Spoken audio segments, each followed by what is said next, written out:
студии Валерия Наумова. Здравствуйте. Главные темы этого выпуска. Владимир Путин заявил о необходимости оказать финансовую помощь страдающим от пожаров регионам. Вакцинация идет полным ходом. Якутские поликлиники получили очередную партию вакцин. В семью невролога пришла беда. Расскажем о страшном диагнозе.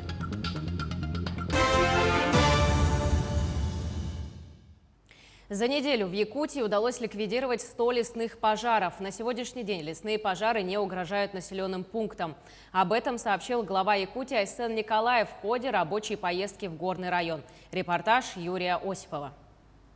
Сегодня возле села Магарасы основные силы брошены на борьбу с 2 лесными пожарами. За месяц они прошли около 50 тысяч гектаров. Опашку сделали и сейчас в данное время окарауливает опашку. Очень нам помогает добровольцы с города Якутска. Каждый день приезжают. В последнее время тут все жители, не только жители, те, кто работает на пожарах, только ждут дождя. Вчера был небольшой дождь, он чуть-чуть расслабил огонь, так что можно сказать, что помог. Прошедший накануне дождь предоставил небольшую передышку. Воспользовавшись ею, огнеборцы смогли в полном объеме использовать технику для выполнения крупных работ, в том числе минерализации территорий. Мы создали такой костяк работников Якутлесресурса и планируем дальше по крупным лесным пожарам так проходить и быстро локализовывать и ликвидировать. Вчера для помощи в тушении лесных пожаров из Якутска прибыла специализированная автоколонна, сформированная силами частных лиц, предприятий и госструктур. В ее состав вошли 27 единиц техники, в их числе водовозки и автоцистерны. Мы стоим на участке 116-го километра, стоим на защиту вот этого границы леса и на перекачке водой заправляем все водовозки, пожарные машины, чтобы обеспечить этот район водой. Считаю, наши 3 отделения еще там и гражданских, там где-то 5 водовозок приезжают. Все, справляемся, все успеваем.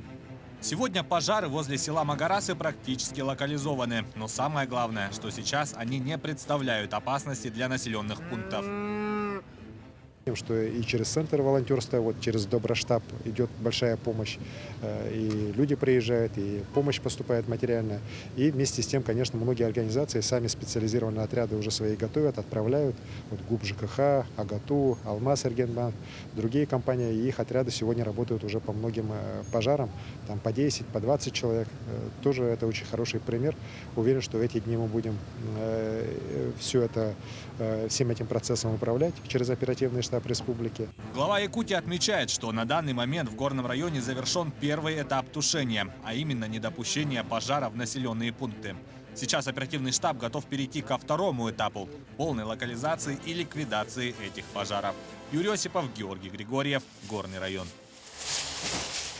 А накануне вечером Айсен Николаев в режиме ВКС доложил президенту страны о текущей ситуации с лесными пожарами в Якутии. Она по-прежнему остается напряженной. Заслушав доклад главы региона, Владимир Путин поручил правительству России подготовить предложение о передаче полномочий по лесоохране на федеральный уровень для регионов с обширными лесами и низкой плотностью населения. Айсен Николаев поддержал предложение главы государства, заметив, что вопросы по защите столь огромной территории от пожаров важно решать на федеральном уровне. Огромная величина, 90... Александр Сергеевич, есть еще идея для субъектов с низкой плотностью населения и с большой площадью лесов передать полномочия в области лесных отношений на федеральный уровень. Как вы относитесь к этой идее? Мы, конечно же, поддерживаем такое предложение, Владимир Владимирович, потому что это огромная территория, конечно, ее защита решаться на федеральном уровне. Также Владимир Путин заявил о необходимости оказать финансовую помощь страдающим от пожаров регионам. Ранее президент попросил администрацию президента и Кабмин подготовить поручения по борьбе с лесными пожарами в России, в частности, по внедрению новой методики оказания финансовой помощи и поддержки регионам. Позже, после совещания, Айсен Николаев прокомментировал предложение главы государства и отметил, что это достаточно положительно отразится на содержании лесного хозяйства республики в целом. Сегодня эти полномочия уже федеральные, так и так просто субъекты Российской Федерации их исполняют. И вот как раз предложение по малонаселенным субъектам с большим количеством лесов, чтобы федеральные полномочия исполнял там реально вот уже сами федеральные министерства, оно на самом деле заслуживает очень большого внимания. Мы, конечно, будем дальше отрабатывать этот вопрос. И, в принципе, для республики здесь ничего плохого нет. Для республики, наоборот, это было бы увеличением кратным финансирования как раз, на мой взгляд, в целом лесного хозяйства. В ходе правительственного совещания СН Николаев обратился к Владимиру Путину с 3 важнейшими для защиты лесов республики предложениями. И каждое из них было поддержано президентом России. Так, правительство рассмотрит создание регионального лесопожарного центра в Якутске. Создание такого центра усилит контроль за пожарной обстановкой и разрешит уровень охраняемой территории лесного фонда. Безусловно, я считаю, что на такой огромной территории, как наша республика, где 90% территории лесного фонда обслуживается только авиацией, необходимо создание крупного регионального центра лесопожарного, который бы имел собственную авиацию, собственные наземные силы, и который мог бы как раз решать вопросы оперативного реагирования на большое количество лесных пожаров, которые у нас летом возникают одномоментно. В Якутию также будет поставлена дополнительная лесопожарная техника, высокоэффективные в природных условиях региона тракторы ДТ-75. Они очень себя хорошо показали в наших условиях, в отличие от других всех тракторов. И, конечно, если в этом году уже будет дополнительная поставка, она нам позволит уже более уверенно смотреть на сезон 2022 года. Также глава региона заручился поддержкой президента страны в вопросе утверждения и внедрения новой федеральной методики финансирования тушения пожаров. К сожалению, все эти методики раньше учитывали исключительно, в первую очередь, численность населения. Это не позволяло нам получать соответствующие средства. В этом году, например, в первоначальном распределении у нас 6 рублей 10 копеек на 1 гектар леса, в среднем по Дальнему Востоку 28 рублей, а в среднем по стране почти 200 рублей на гектар.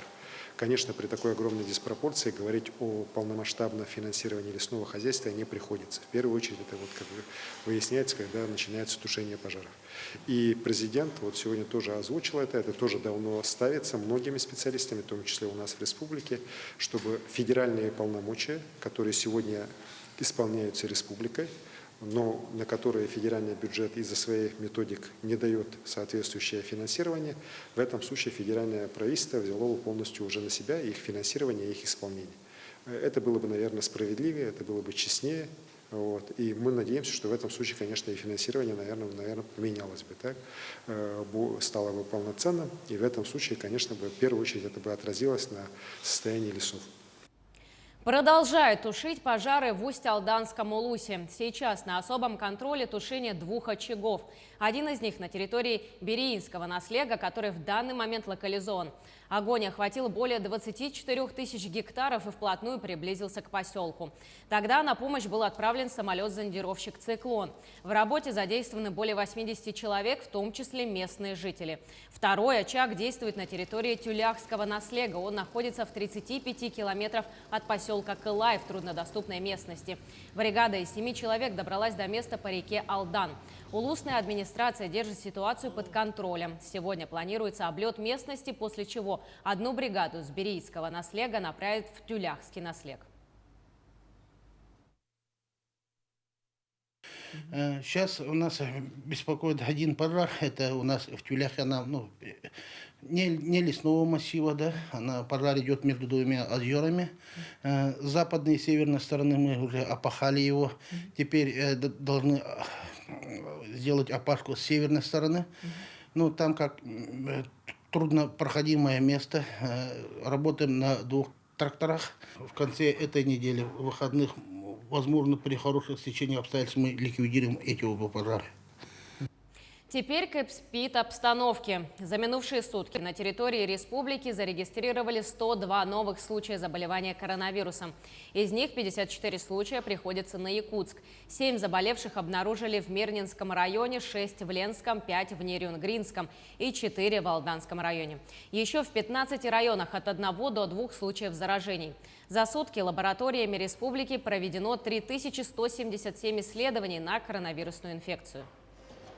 Тем временем якутские поликлиники получили очередную партию вакцин для иммунизации населения от COVID-19. Так, в столицу региона поступило более 277 тысяч доз вакцин. Часть из них были направлены в районы Якутии. Всего, по данным регионального оперштаба, на сегодня первый компонент получили свыше 255 тысяч якутян. Из них более 53 тысяч – это граждане старше 60 лет. Полную вакцинацию прошли 200 941 человек, в том числе старше 60 лет более 44 тысяч граждан. Использовано 93,14% вакцин от общего числа, поступивших в регион. Как отметили в поликлиниках Якутска, сегодня вакцинация идет полным ходом. Для того, чтобы получить прививку, необходимо записаться через колл-центры медицинских учреждений либо через портал госуслуг. На днях поступила очередная партия вакцины в количестве 500 доз. Иммунизация населения на базе поликлиник у нас активно продолжается. По настоящее время вакцинация населения проводится только по предварительной записи. Также мы принимаем коллективные заявки от организаций по телефону либо на почту поликлиники. Записаться можно физическим лицам по телефону колл-центра, через регистратуру, через портал госуслуг можно, а также на сайте поликлиники. Прививочный кабинет у нас работает ежедневно, без выходных с 8 до 8 в будние дни, а также в выходные дни с 9 до 8. С криком о помощи к общественности обратилась семья Василия Жиркова, врача-невролога. В нашу семью пришла беда. У моего мужа обнаружили новообразование, пишет жена врача на своей инстаграм-странице. О страшном диагнозе глиогластома чита узнала 12 июля. Опухоль быстро распространяется. Хирургическое вмешательство и помощь врачей необходимы Василию уже сейчас. В настоящее время семья находится в Москве и нуждается в средствах на лечение и реабилитацию.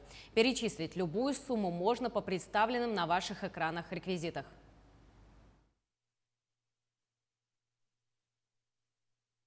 Конечно же, шок.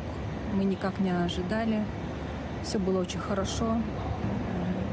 Это весь как гром среди ясного неба. Детям мы не рассказали об этом. Мы просто сказали, что папа заболел и лежит в больнице. Но потом мы как-то уже взяли себя в руки и решили, что надо бороться и обязательно выздороветь. К этому часу это все новости. Оставайтесь с нами.